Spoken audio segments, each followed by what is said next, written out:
All right, let's do this. My back is killing me from sitting on this floor. Hey guys, welcome to my channel. This is called Pits and Paranormal because I am a pit mother and you will see them throughout this video, most likely because they're nosy little boogers. They're sleeping right now, so hopefully it stays that way. And I got paranormal stories for ya. I have so many things to share and that I actually want to share with you guys. And it's not just my personal stories, it's stories from my family as well. I swear to you, my family is cursed. We have seen some stuff and we've got some pretty creepy stuff to share. Now, I personally love when people tell their own unique stories. Usually I notice that with different YouTube. Sorry, I'm gonna adjust my camera real quick because my phone's heavy and it's falling. Okay, sorry. I noticed that a lot of YouTubers have a tendency to share the same kind of stories, and not purposefully, of course, but like it's the same kind of stuff that has happened to other people. I'm not trying to hate on other YouTubers or say like, you know, it's stupid that they keep doing that, but I like when people tell their own stories, and hopefully you guys like it as well. So if you're ready for this little ride that I'm gonna take you on, just keep on watching because I'm gonna take you on one. So sorry if I keep moving. I'm sitting on the floor and it's killing my back. So these three particular stories that I want to share, I'm only gonna be sharing a little bit at a time because if I tell you guys everything that had happened, I would be sitting here for probably a couple days. That's how much I've been through. My mom has sorry if I keep saying I'm a little scatterbrained and this isn't scripted. I'm just telling you guys everything off the top of my head. I just did it again. There have been stories passed down to me since my mom was pregnant with me, and since even now today, she still tells me stories that is still happening to her to this day, and it's not just in one particular house. We have moved from house to house to house, and even to different cities, and this stuff just keeps happening. So I think it's my family. I think we just have stuff attached to us. I don't know, but let's get into it. So this is about the 3 times that I was feeling brave. And then after this, I was like, throughout my childhood, I was like, okay, no more. I'm not doing this anymore. Until now, like I'm a little bit used to it now. It doesn't really seem to bother me. So, sorry if you can hear licking in the background. My dog decided now's a good time to chew and lick on her nails. Thanks, Jade. So, my sister and I shared a bedroom, and it was in the very front of the house. We lived in a very small 3-bedroom house when I was from about the age of 5 to 13, I think. So we lived in the ghetto, and it was a very old house. So we usually would chalk things up to maybe it's just an old house. But there was just some things that we got really freaked out by, and we just couldn't explain. So there was this one particular incident that I noticed that every single night, I would always hear tapping coming from my kitchen. And it would bother me so much to the point where I would be like, okay, what the heck is that? It's waking me up every single night. Like I have to investigate it. So I was young. I was still in grade school. So this is surprising coming from a child wanting to investigate what it is. Because I was thinking, okay, maybe it's my dad. Maybe he's coming home from work because he worked odd hours. He would work at night sometimes. He would work during the day. It was just, his schedule was all over the place. So I would assume that it was him coming home from work. But then I didn't hear him throughout the other parts of the house. I would just hear him in the kitchen. So I was thinking, okay, maybe it's not my dad. Maybe it's the faucet. Maybe it needs to be turned off all the way and it's just hitting the dishes in the sink or something. So I was fed up and I was getting frustrated and I was tired of just being scared of what it could be. Maybe it's a ghost, maybe it's a demon, I don't know. So I was just, okay, let's just check this out. So when you exit my room, there's 3 bedrooms on the same side of the house. There was my sister's and mine and my sister's bedroom in the very front of the house. And there was my brothers, and there was my parents in the very back. And then there was a hallway. You turn out of the hallway. There was a living room and a kitchen. It was a very small house. So when you exit out of my room, you go down the hallway a little bit, and then you turn right, and then you go into the living room. I was walking out of, girl, you bugging me. Sorry. You walk out of my bedroom and you turn right, and there's the living room. So I was walking out to the living room, and I kept hearing it. And I was nervous, of course, because I didn't know what to expect. I thought maybe I'm going to see a ghost, or, maybe something's going to pop out at me. I was scared and I was nervous, but I didn't feel that much fear. I just want to get to the bottom of it so I can go to sleep. And so this thing was loud. I mean, it was like let's see if I can explain it. It was like oh, that's a good sound. Like that. It was pretty loud. It wasn't loud enough that it sounded like something was banging. It was just a tap. It was just, but you know that tap, like when somebody's tapping their finger on the kitchen table, and you know the sounds of your house. So I knew it was the kitchen table. I know the sound of the table. So I walk out into the living room and I still hear it. I go into the kitchen, and what I feel is immense fear. I feel like I just walked into a thick haze of so much negativity and so much hate. I felt like all eyes were on me. Like if I didn't get the hell out of there within that second, something was either going to grab out and kill me or choke me or something. But I was petrified once I walked into the kitchen, and I could still hear it, but I couldn't see anything because it was pitch black. I didn't turn any lights on for some odd, stupid reason. But I could still hear it, and I was like trying to look around at the same time that I was scared, but I was too freaked out to stay in there any longer than 5 seconds. So I bolted back to my bedroom, and I pulled the covers over my head, and as soon as I do, I can still hear it. Just tap, tap, tap, and every night after that. So that happened. That was the first time that I was feeling brave. And then my sister's gonna laugh so hard when she sees this, because we can all still remember this to this day, and it still freaks us the hell out. Like I said, my sister and I shared a bedroom. We still had the bunk bed separate at this time, and my brother wanted to sleep in the room with us because he had his own room. He was way younger than my sister and I, and sometimes he got scared sleeping by himself. So, which I didn't blame him. I mean, the house was creepy. So, this particular night, he asked us if he could sleep with us, and we were like, yeah, go ahead. It doesn't matter. Just sleep on the floor. And he didn't care. He's like, I'm just happy to be out of that room. So,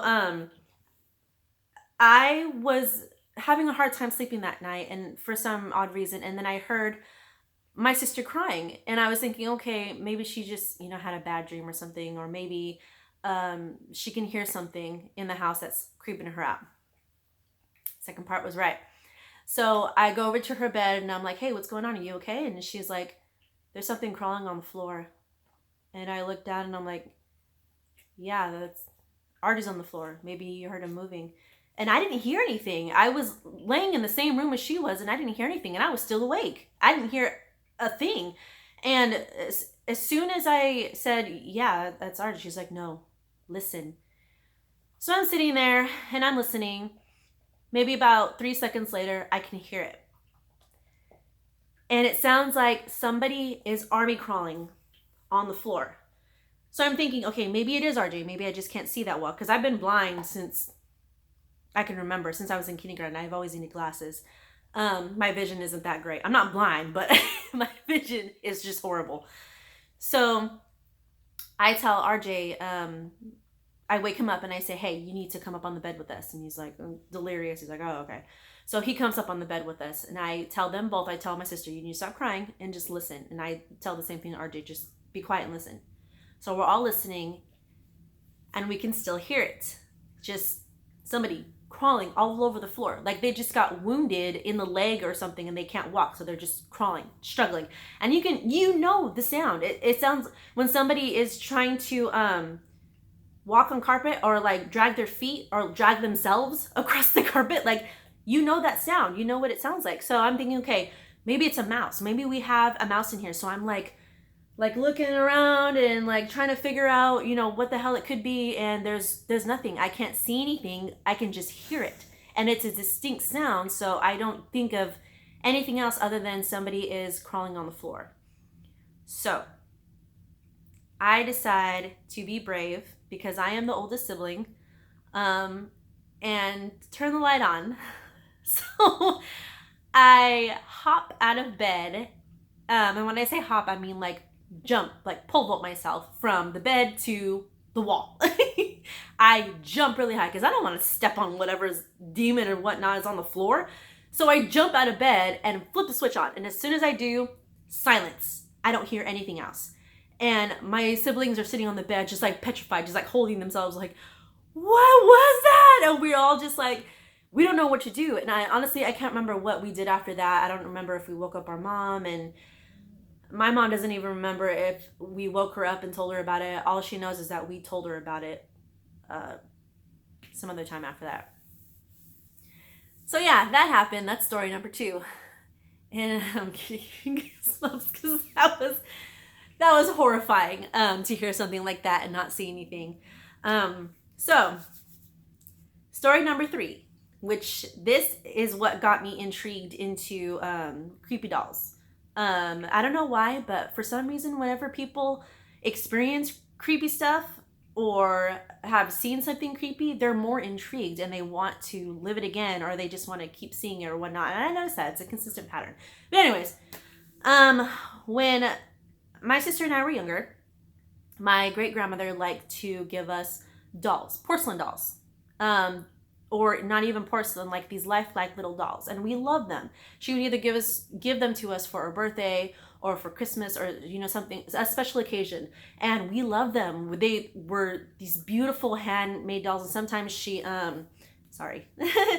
sometimes she handcrafted the dresses herself, and you know, we adored them. So they were on a high shelf in our closet, and it was lined with just a row of dolls, and we had so many of them that they just they packed them full. Well, they all had stands so they wouldn't move, because you know, if you put a doll on a shelf, it's most likely gonna fall. So sorry, I'm a little nervous. I hate telling this story, it creeps me out. So I was asleep in my bed, and well, I was almost asleep. I felt like I was just in that state where I was about to fall asleep. So I woke up because I heard something fall. It wasn't like an immediate fall. It was like a shuffle, like something was moving, and then a fall. And I was thinking, oh great, one of the dolls fell, and it probably broke, so we're gonna get in trouble. So I opened the closet door. We always had the door shut because we were scared of our closet. So I open the closet door and I see my little Native American doll on the floor. And I pick her up and I check her out, make sure she's not broken, because I don't want to get a whooping from a mama. So I chalk it up to maybe she just fell off her stand. But then I noticed that the stand was on the floor too. So she was on her stand, but she fell. It's like, okay. So I put her back on her stand and I make sure that because it had like a little ties to it, so I tied her up and put her more towards the back of the shelf. So I got a little chair and I like climbed up on the chair and I put her like way in the back so that way she won't fall again. So I go back to bed, and then I hear movement again, and I'm thinking, oh crap, she probably fell again, or maybe another doll just fell. So I go back to the closet and I open the door, and she's in the front of the other dolls. I know I pushed her to the back, and now she's in the front. So I'm like, what the hell? Did she just move? Like, do I have to sit here and watch her? And that's exactly what I did. Like, I just stood at the closet door and I just looked at her. And she moved.